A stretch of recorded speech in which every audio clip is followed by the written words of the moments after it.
what kind of background you're using, so I know what kind of thing to wear. Yeah. When I go in my draw, Only black.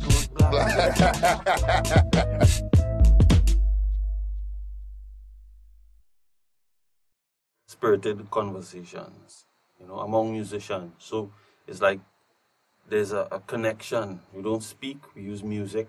Men play, men understand, you know. So spirited conversation among musicians. I've been involved in music 25 years. 25 years. Started in the 80s with the majors. Move on to Traffic, founding member of Traffic, now called Caribbean Traffic Jam. Into Charlie's Roots. And then in 2000, started my own group, Elan Pale. In between that, well, of course, I play with everybody. In between that, Michael Bootman and, you know, Ken Fillmore and lots of different people along the way, you know. We like to think of it as Caribbean world fusion, but a high degree of it has to do with improvisation. So it has elements of contemporary jazz, you know, mixed in with, you know, all the local flavors. Calling music jazz, I find, sets us up for comparison to Miles Davis and to John Coltrane and people who we consider as jazz, you know. And I don't think we're on that trip. We're on our own trip, you know. So jazz related, but not American jazz. Caribbean jazz, if anything, you know. Jazz from the point of view of only personal expression through improvisation. Jazz from that point of view. Music by itself is wonderful. It has been my life for a long time. I've never wanted to do anything else. You know, and I love music. I have great respect for music. Unfortunately, the environment with which musicians have to operate means that you have to find a way to make money with music. And always having to pander to a financial situation, you know, it causes difficulty. And a lot of times I find myself at odds with the money-making aspect of music business and the pure creativity and enjoyment of music for its own merits, you know. So the jazz scene in Trinidad and Tobago is growing. We have a lot of shows annually that have continued. When I was growing up, used to have one, it would start and then you wouldn't see it again. We had nice attempts at pan jazz during the 80s and into the 90s, and of course those fell by the wayside. And it was always, I'm sure, monetary considerations that, you know, did them in. But today the scene is very vibrant. You have a lot of young players coming in, which is very, you know, I like that, you know, a lot of young guys coming in. The problem is, once again, how do you mind your family on those situations? In Trinidad and Tobago, you have a lot of places to play, not many places to get paid. And that is the problem. If you go on Arpita Avenue on any given night, you would see the whole avenue packed with people and not a band not playing. So what impetus is there for a proprietor to hire a band if your place ram already with just some DJ music? There is none, you know. So lots of players, we're turning out a lot of players as well from the various UTT, Costat, UE, turning out a lot of players. How do they get paid is where the issue is for me. In terms of jazz lovers in Trinidad and Tobago, we have maybe about 1,000 dedicated jazz lovers. You know, if you go to any of the shows, you see some of the same faces over and over. They come out, they support, they're very into their jazz local jazz artists and so. When you have the bigger shows like the Tobago type thing, you have the friends of jazz lovers, you know, the limers and who just want to be along for the lime and what have you and what have you. So then it might rise, you know, to maybe 2,000, 3,000 people, you know. But it's definitely not a big audience event, you know. You're not going up and sell out 1,200 seats, you know. In fact, let me go so far as to say that WMJX about a year back was bringing Kenny G to Trinidad and Tobago. And then they had to cancel the show, you know. And Kenny G's a man sell millions all over the world. It's in everybody wedding and thing, you know, everybody.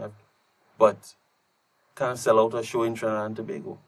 You know, that says something for the expanse of the audience.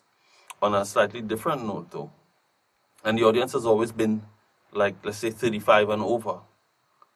But with the young guys who now coming in, we're starting to see a younger audience because we have these young guys now playing what they think is the music that they want to express. And so now we've started to see younger audiences getting into the younger guys. So, you know, hopefully, you know, the audience will, you know, but it's definitely niche in Trinidad and in the Caribbean. It could do both. From the point of view that some youths who get into it might want that kind of instant gratification kind of thing. You press one little pink bar or blue bar and you're playing a whole song and what have you, you know. So it's dangerous to think that way because music really takes a lot of time and a lot of love and a lot of application of self. That said, if you have even a small interest in music, you know, getting involved in these things can be that opening or that introduction to wanting to do more. So I play my Guitar Hero or what have you, my rock band or what have you, but after a while, it's not enough. I need to go and learn to play guitar for real, or I need to go and learn to play drums for real, or I need to go and learn to sing for real, you know. And that way the people who already have it in them to want to do this thing can move further. I started playing using a little Casio mini keyboard, you know, had two little cassette things on it, you know, with a backbeat and so, and that's how I learned a lot of music. How I learned merengue and foxtrot and waltz and so was from preset patterns on a Casio, you know. I mean, that experience was invaluable to me in understanding and listening to other music coming from other places, you know. So, you know, if you have it in you, you will always transcend the games and so, but it's still a good introduction to anybody who really wants to do other stuff. You have to remember that a lot of the jazz festivals throughout the Caribbean is not about jazz and it's not about music. It's about money. It's about tourism. It's about economy. It's about jobs. It's about hotel rooms, you know, that kind of thing. And you do what you have to get people to come. Music is really low down on the totem pole, you know. What gets people here? If we put Diana Ross, will people come? If we put Stevie Wonder, will people come? No, it's not jazz, but, you know, in the last couple of years, jazz has been the buzzword. When you say jazz, you know, people think, oh, well, this is a kind of hoity-toity, highfalutin thing. Let me go jazz. So they'd be like, so where were you this weekend? I said, jazz, you know. And it sounds nice to say it, you know. It was a jazz, you know. But it's good entertainment, man. And you can have a festival that's going to last 10 years, 15 years, or you can have a festival with, you know, great straight-ahead jazz artists and only 500 people come, and it only lasts 2 years because you lose all your sponsors, you lose, you know, because you're not doing what you're supposed to do. And the purpose of those shows are to bring people into the islands, to spend money, to keep the economy turning. So it's you can't expect too much from these particular situations. That said, they should always keep in mind to have a certain percentage of the show as bona fide jazz acts, so that you could, feel comfortable telling people that you have a jazz festival. You should have a certain quota of jazz acts so that you could continue to say so. I think it's a little gimmicky just to use it, to go out and play a little vibraphone or to play a thing. I think guys can be a little more innovative in the way they use it.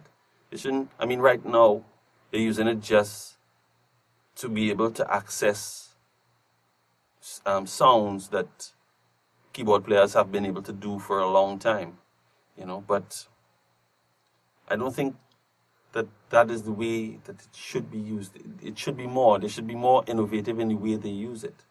But, it wouldn't replace a real steel pan, but certainly it can add to a live situation, Just like a keyboard player would have tones, or a bass player might have tones, or guitar player. Band player have tones now too, so use in conjunction with. I had issues with Satchmos when they first came out, because at first I had high expectations for them, because I saw the ad saying, look, there's a place called Satchmos Jazz Restaurant, and so I was very excited. Oh, somebody's going to do something new, But from my point of view, they never really showed much respect to the local jazz fraternity. They didn't reach out, when they were doing, in the early, they were doing full-page color ads, and no mention about who's playing, what day they're playing. They never used the ads to highlight the artists, to attempt to bring people in. It would just be, well, Satchmo's Jazz place, and we have this expensive food or what have you, and we have live music. Come on. You have Clive Zander there, You have to promote the artists that are there. And people who like these artists and want to hear these artists on any given day say, hey, let's go down by Satchmo's.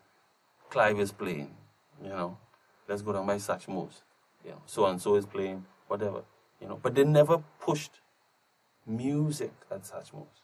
Now, they spent a lot of money. They bought a piano, drum set, nice upright. So it looks very pleasant. But to me, whoever was in charge got it all wrong, and they should have been more in tune with the jazz community. Bring the jazz community on board. You have a jazz restaurant or whatever, and get us to work in conjunction with you, to bring the jazz audience together and to bring people out and that kind of thing. But it never happened. So the problem that we have is marketing and distribution. We've always had marketing and distribution problems that I think needs to be tackled on a national level, because we need to make space for the music and to have a national push to get artists heard in other spaces worldwide, and that has not happened. So everybody going out and trying to make their own space, and it's a sort of dog-eat-dog kind of situation. And if you get a contact outside, you don't want to tell nobody else, because, I might lose work or what have you, but we need marketing and distribution. I don't know. I love the guys that I play with. Sean Faraday is a fantastic bass player. Richard Joseph is a wonderful drummer. Very sensitive drummer. And we have a connection from playing over the years, I have a comfort with them, so I know I can just kind of close my eye. I know them guys going to hold it for me so I can do what I have to do. It's very difficult to get that. So once you get that, that's it.